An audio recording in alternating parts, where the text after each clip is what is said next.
Saya serahkan kepada Pak Julianto yang akan menyampaikan firman Allah. Silakan Pak Julianto. Terima kasih Pak Nandu atas waktunya. Selamat pagi saudara-saudara sekalian. Shalom. Sebelum kita mulai, marilah kita berdoa.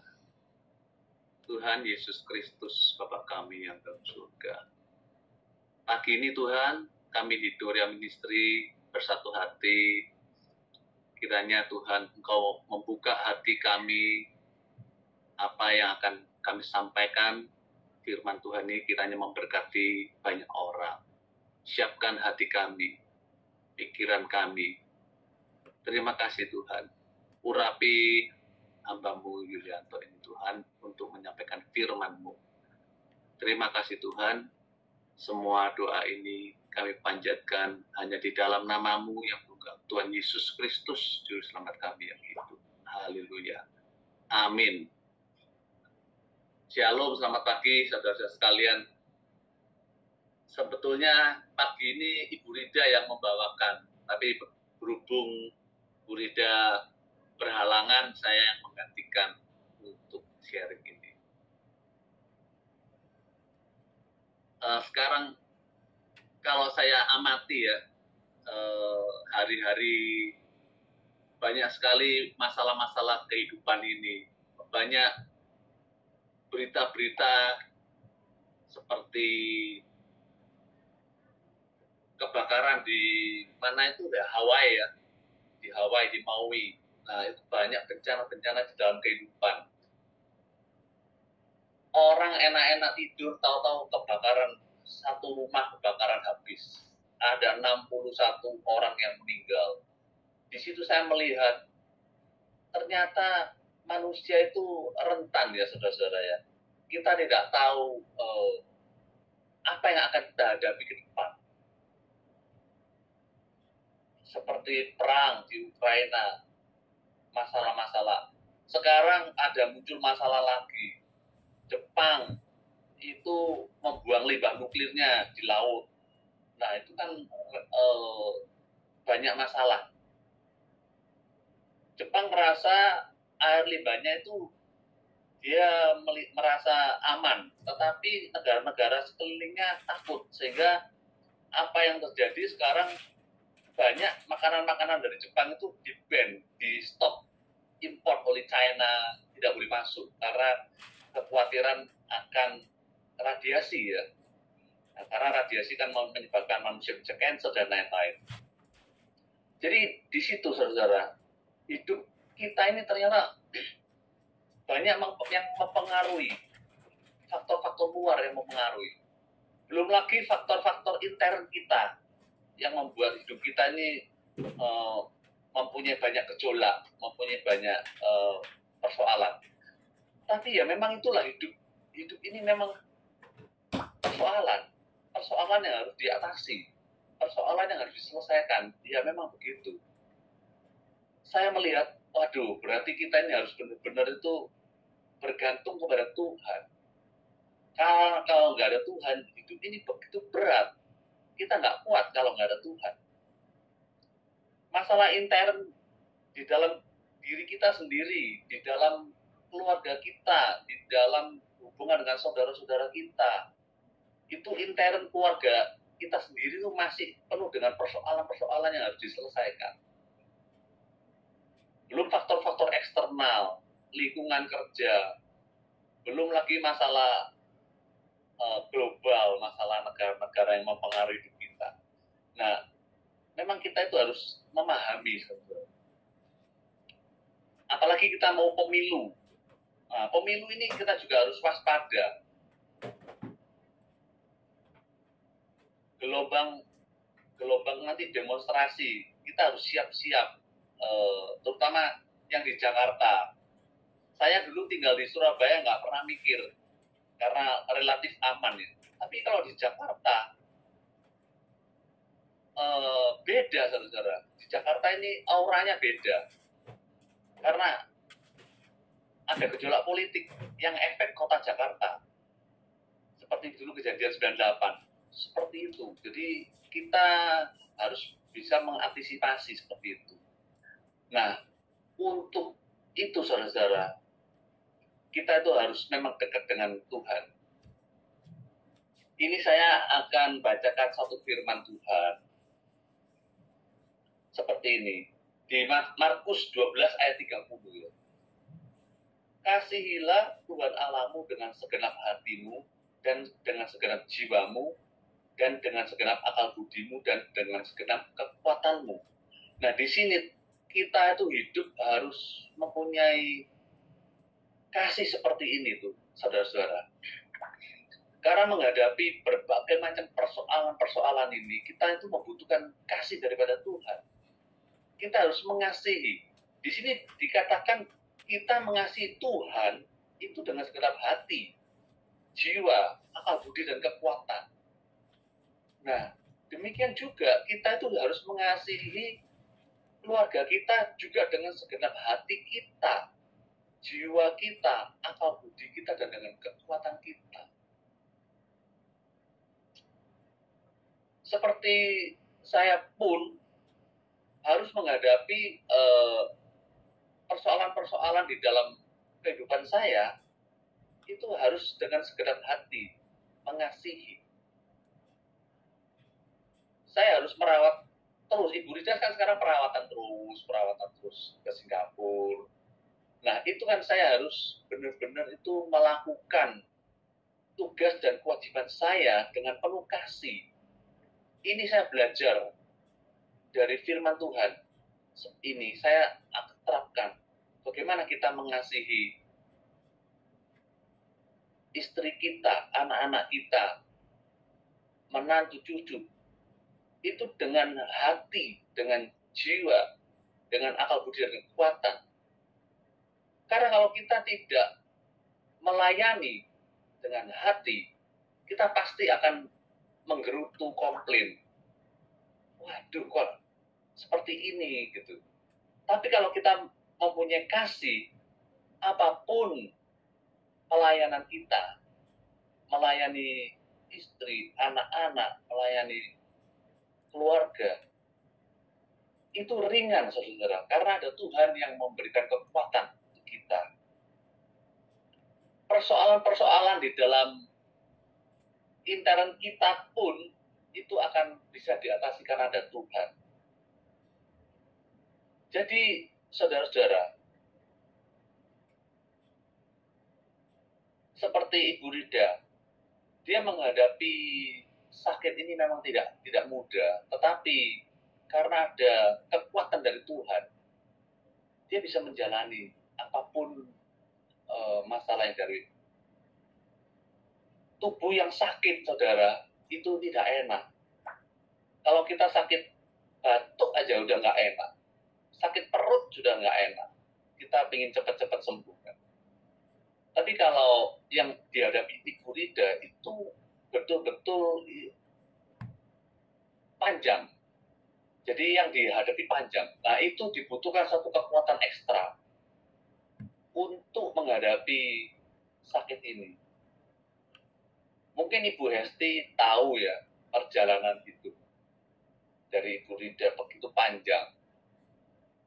Sudah 6 tahun, saudara-saudara, ini yang harus dihadapi. Tapi seperti yang tadi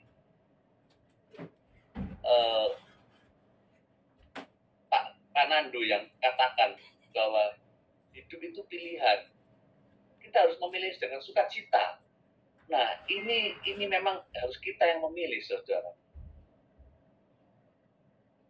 Bagaimana kita di dalam suatu pergumulan hidup, kita harus bersukacita. Tapi itulah firman Tuhan. Kita disuruh sukacita senantiasa. Memang tidak gampang. Orang cuma ngomong gampang, ngomong karena musisi. Anda tidak berada di dalam posisi kesusahan. Tidak berada di dalam posisi orang yang menderita sakit.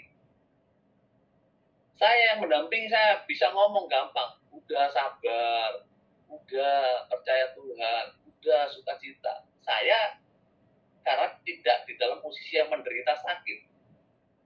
Itu pun saya juga kadang-kadang merasa bisa lelah. bisa capek. Tetapi kalau ada Tuhan, semua itu tidak terasa, saudara-saudara. Disinilah saya itu memberikan suatu sharing, kesaksian apa yang saya jalani di dalam kehidupan saya, supaya memberikan kekuatan untuk saudara-saudara sekalian. Memang tidak mudah, tetapi kita harus memilih untuk tetap kuat, tetap bersuka cita. Bagaimana saudara-saudara? Orang dalam keadaan yang tidak enak disuruh bersuka cita. Orang di dalam keadaan sedih disuruh bersuka cita. Berat bukan? Berat. Tetapi di dalam Tuhan tidak ada yang tidak mungkin, saudara-saudara. Semuanya itu mungkin, karena Tuhan kita adalah Tuhan yang sungguh ajaib. Makanya kita harus kembali ke firman yang tadi, kasihilah dengan segenap hatimu. Jadi kita itu memberikan hati kita di dalam pelayanan kepada Tuhan. Saya melayani istri saya dengan hati, makanya saya tetap harus bersuka cita meskipun badan capek, pikiran capek, semuanya capek, lelah. Tetapi kita harus dicas kembali karena adanya firman Tuhan. Firman ini benar-benar memberikan kekuatan di dalam kehidupan saya. Saudara-saudara, firman ini sungguh ajaib. Apapun yang kita hadapi, kita harus kembali pada firman Tuhan. Firman mengajarkan kita supaya kita menjadi pribadi yang unggul, pribadi yang tangguh. Di sini kita harus memilih, saudara. Hidup adalah pilihan. Kita mau memilih bersuka cita atau kita mau memilih bersedih terus. Kan tidak mungkin kita hidup di dalam kesedihan terus. Hidup ini harus berjalan. Harus seperti apa adanya. Harus terus kita hadapi terus seperti itu. Persoalan apa saja, kita harus kembali kepada firman Tuhan. Firman ini yang melegakan hati kita, memberikan harapan, memberikan kekuatan, memberikan penghiburan. Itu adalah firman Tuhan. Kalau tidak ada Tuhan, kita tidak akan kuat, saudara-saudara, menghadapi dunia yang begitu banyak masalah, begitu banyak persoalan. Saya kira saudara-saudara di sini juga mempunyai persoalan juga dalam kehidupan saudara-saudara. Tapi percaya, firman saudara-saudara itu harus benar-benar renungkan. Firman itu harus dimengerti, harus dijalankan. Kalau kita hanya membaca, tidak mengerti, itu sayang sekali. Setelah kita mengerti, kita harus bisa melakukan dalam kehidupan yang nyata. Kehidupan yang nyata ini yang penting. Kita harus melakukan apa yang firman katakan. Harus dilakukan, karena kalau kita tidak melakukan, tidak mempunyai hasil, tidak mempunyai dampak. Orang ke gereja mendengarkan firman Tuhan, setelah itu mengerti, pulang, hilang lagi. Senin sampai Sabtu itu kita bekerja, kita disibukkan oleh urusan-urusan dunia. Kita hidup bisa seperti dunia. Setelah hari Minggu kita ke gereja, kita di brainwash lagi dengan firman Tuhan, kita sadar lagi. Senin sampai Sabtu kembali lagi menghadapi persoalan dunia. Jadi jangan seperti itu. Di dalam dunia ini kita harus membawa firman Tuhan terus. Ya memang ini tantangan kita sebagai anak-anak Tuhan. Kita harus menjalankan firman Tuhan itu.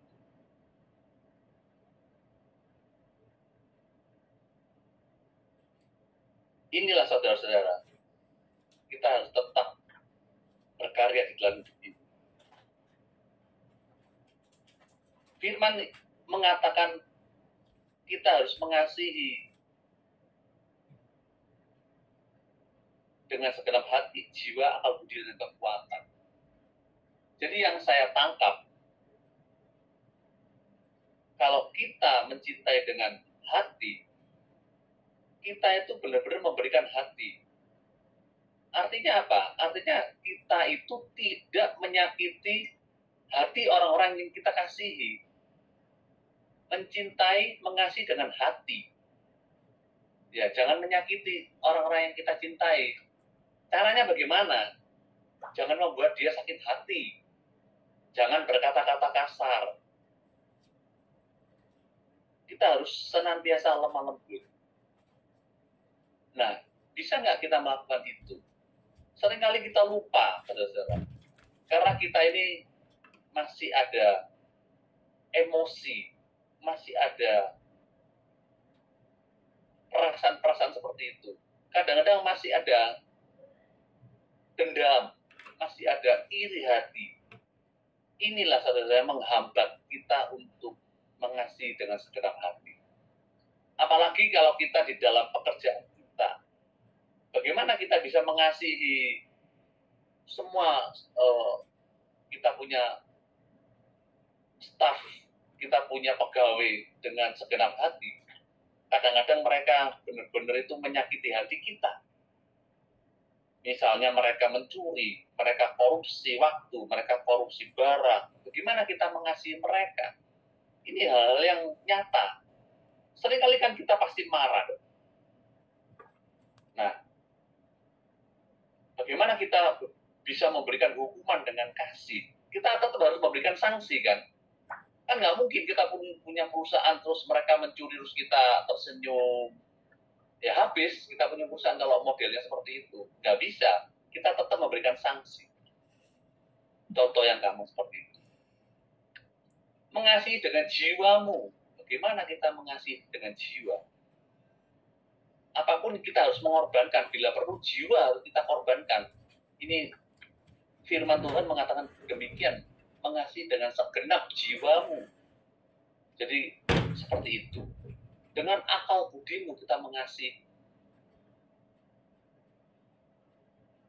Apapun yang terjadi kita harus melakukan untuk menolong orang-orang yang kita kasihi. Kita dilahirkan dari bayi sampai kita tua, kita itu harus survive.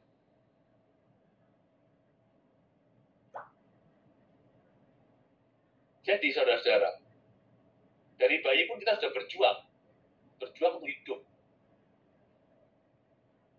Kita dilindungi oleh orang tua kita. Orang tua mengasihi kita dari bayi sampai kita disekolahkan. Sekolah pun perjuangan sampai kita lulus. Kita nggak belajar, nggak lulus. Kita harus berjuang belajar sampai lulus. Lulus kita harus bekerja. Bekerja pun harus berjuang mencari pendapatan. Setelah itu kita menikah, berjuang lagi, sampai kita punya anak. Kita punya anak, berjuang lagi untuk membesarkan anak kita. Berjuang lagi sampai kita nanti menikahkan anak kita. Terus nanti kita punya cucu, berjuang lagi, terus berjuang. Jadi kesimpulannya apa?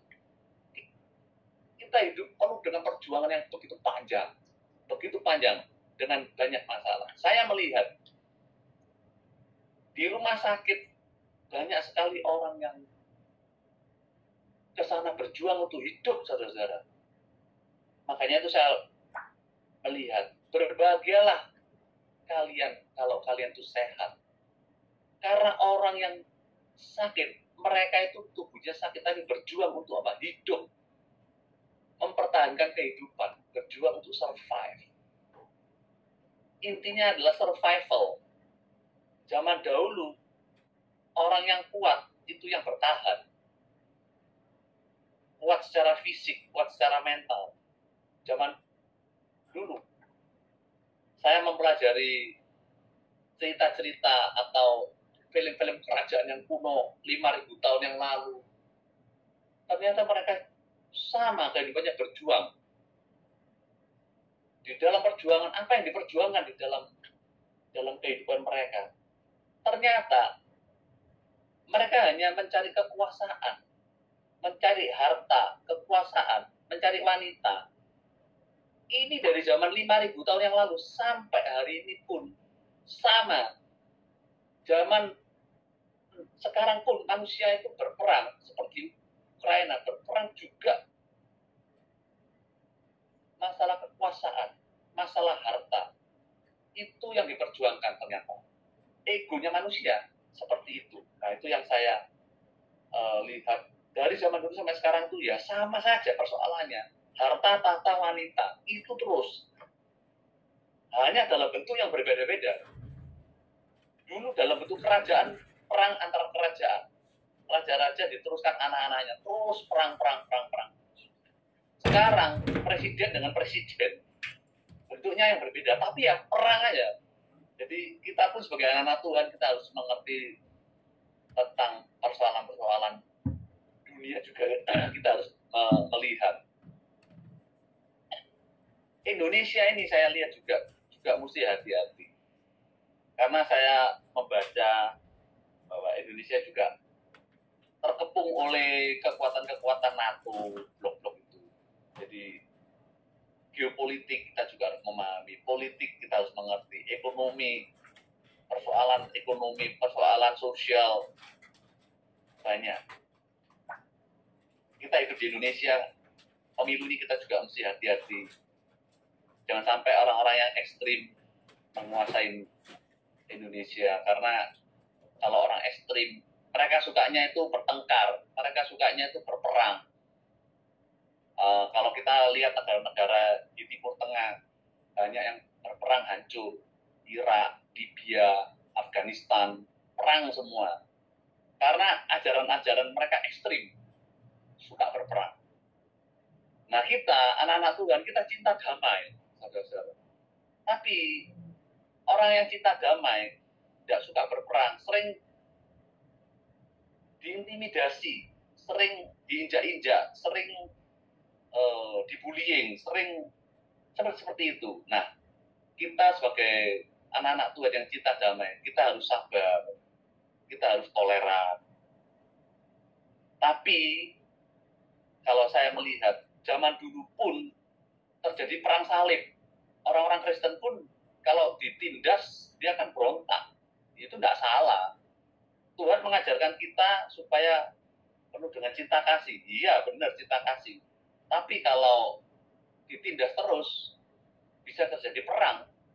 Perang salib itu apa? Bukan orang Kristen, tapi ya perang. Bisa perang. Karena mempertahankan harkat dan martabat kita sebagai manusia. Kita tidak mau ditindas, dibullying. Kita mau merdeka. Seperti itu, saudara. Tapi kita anak-anak Tuhan harus punya kasih. Nah, seringkali kasih ini, saudara-saudara, ambivalen. Kita disuruh mengasihi, tapi kita harus menerima hinaan, cemoohan. Seperti itu. Jadi, tidak gampang. Tidak mudah untuk menjalani firman ini. Tidak gampang. Kalau di dalam keluarga, memang kita harus all out ya, mengasihi keluarga itu all out. Harus berkorban untuk keluarga, all out. Apapun harus kita korbankan, seperti tadi.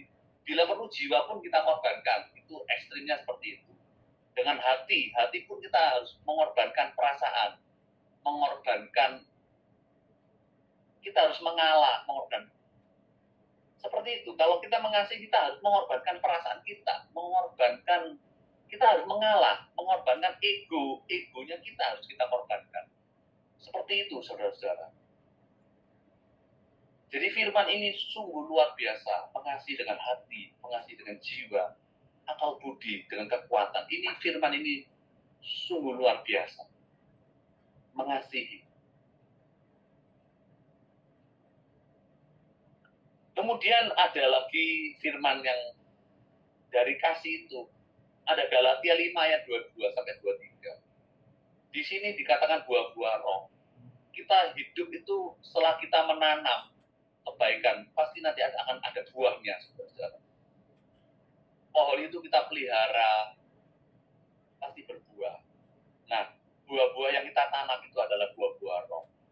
Buah-buah roh itu adalah kasih, sukacita, damai sejahtera, sabar, murah hati, kebaikan, kesetiaan, lemah lembut, dan penguasaan diri.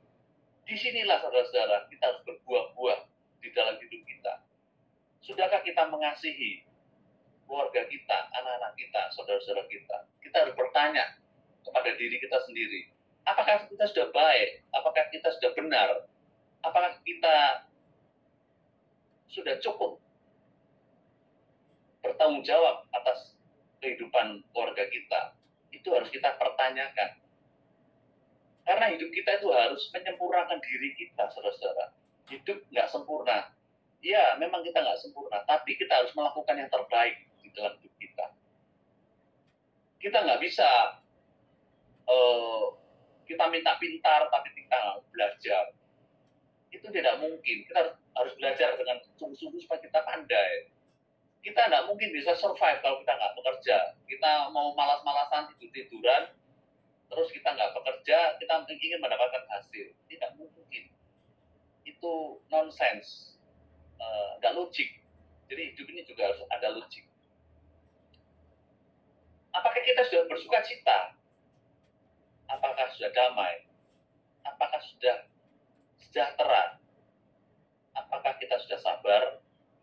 Apakah sudah murah hati? Sudah baik? Sudah setia? Sudah lemah lembut? Apa sudah menguasai diri? Ini kita harus kontemplasi. Kita harus merenungkan firman Tuhan kepada diri kita sendiri supaya kita belajar menjadi manusia yang dikasihi oleh Tuhan. Tidak gampang, saudara-saudara, tidak gampang karena kita masih punya emosi, kita masih bisa sakit hati, kita masih bisa iri hati, kita masih bisa dengki, kita masih bisa cemburu. Nah, hal-hal inilah yang harus kita koreksi, kita perbaiki terus-menerus sampai sebisa kita, karena kita mempunyai talenta yang berbeda-beda, kita mempunyai kekuatan yang berbeda-beda, kita punya sifat yang berbeda, kita punya karakter yang berbeda-beda. Tidak sama, kita semua tidak sama. Di sini ada 34 peserta, anak-anak Tuhan di sini, 34 orang yang saya lihat di sini mempunyai karakter yang tidak sama, mempunyai jiwa yang tidak sama, mempunyai pikiran yang tidak sama, mempunyai sifat yang tidak sama, mempunyai talenta yang tidak sama. Jadi disitulah saudara-saudara, kita dibentuk Tuhan itu memang tidak sama. Tidak harus kita sama dengan orang lain. Tetapi kita harus tahu diri kita itu harus melakukan yang terbaik, yang kita bisa. Dengan perjuangan, karena hidup adalah perjuangan. Berjuang dan berjuang, tidak pernah berhenti. Hidup adalah perjuangan yang harus kita lampaui. Apapun kita perjuangkan. Itulah intinya. Seperti kita melihat negara Tiongkok. Negara Tiongkok penuh perjuangan. Penuh dengan darah dan air mata. Sampai dia menjadi negara yang hebat di dunia ini. Karena dia berjuang keras. Dia mau maju. Mereka tidak mau dihina oleh bangsa-bangsa lain. Negara Tiongkok pernah dijajah oleh 7 negara barat. Inggris, Perancis, Spanyol, Jerman. Banyak sekali negara menjajah. Itu adalah menjadi suatu pelajaran yang sangat mahal oleh negara-negara, oleh bangsa Tiongkok. Bangsa China itu dia berjuang untuk keluar daripada kemiskinan, keluar daripada kesengsaraan, keluar daripada kebodohan. Mereka dulu tertutup oleh Deng Xiaoping, dibuka tahun 78, negaranya menjadi maju. Kita sebagai anak-anak Tuhan, kita harus terbuka untuk kemajuan, supaya kita harus berjuang untuk mengatasi kebodohan, berjuang untuk mengatasi keterbelakangan, berjuang untuk kemajuan kita sebagai anak-anak Tuhan, berjuang supaya kita menjadi anak-anak Tuhan yang tangguh, maju seperti bangsa Tiongkok yang harus kita tiru bangsa yang maju. Kita ini bangsa Indonesia, kita harus meniru bangsa-bangsa yang maju. Itu yang saya lihat. Kita harus benar-benar itu greget gitu. kita harus benar-benar itu semangat untuk menjadi manusia-manusia yang maju. Kita tidak boleh lemah, saudara-saudara. Meskipun apapun yang kita hadapi, apapun yang kita lihat di dalam kehidupan ini, penuh dengan perjuangan dan perjuangan. Saya melihat bangsa Tiongkok mereka sudah memikirkan menguasai bulan. Bulan itu nanti diklaim sebagai milik Tiongkok karena mereka yang bisa ke bulan sekarang Tiongkok. Tiongkok sudah 1 tahun 3-4 kali mereka sudah mengunjungi bulan. Amerika ketinggalan, saudara. Karena apa? Karena di Tiongkok itu sistem kepemimpinan adalah meritokrasi. Apa itu meritokrasi? Itu adalah orang yang berhak memimpin Tiongkok adalah orang-orang yang berprestasi. Dimulai dari bawah. Dia benar-benar ditempa dari bawah sehingga dia itu menjadi pemimpin yang hebat. Xi Jinping dulu adalah Pak Lurah. Lurah dari bawah sendiri dia Pak Lurah, terus jadi wali kota. Menjadi wali kota yang terbaik. Dia menjadi gubernur yang terbaik. Seperti Jokowi juga dari bawah, berjuang dari bawah. Sehingga meritokrasi itu suatu sistem yang sangat bagus. Siapa yang berprestasi, dia yang berhak memimpin negara. Di Tiongkok benar-benar dijalankan. Saya berharap di Indonesia juga bisa seperti itu, sehingga kita bisa menjadi bangsa yang maju. Kita menjadi anak-anak Tuhan yang maju. Di gereja pun sama. Adalah orang-orang yang berprestasi pun yang harus memimpin gereja. Gereja harus dipimpin oleh orang-orang yang hebat. Maka akan menjadi gereja yang kuat, gereja yang hebat. Maka akan timbul anak-anak Tuhan yang hebat dan maju. Seperti itu yang saya melihat. Seperti itu. Kenapa Tiongkok ke bulan? Karena di bulan itu ada tambang yang bisa menggantikan tandakan nuklir. Energi nuklir yang dibawa dari bulan ke bumi ini. Untuk apa? Mereka sudah memikirkan peradaban manusia Tiongkok ke depan. Untuk 100 tahun atau 1000 tahun mereka sudah berpikir ke sana. Jadi sungguh luar biasa. Kita harus melihat kemajuan-kemajuan seperti itu. Karena apa? Teknologinya maju. Kita harus belajar teknologi. Anak-anak itu harus belajar juga. Di situ, saudara-saudara, kita di sini harus meniru orang-orang bangsa-bangsa yang maju. Kita anak-anak Tuhan tidak boleh kalah dengan mereka.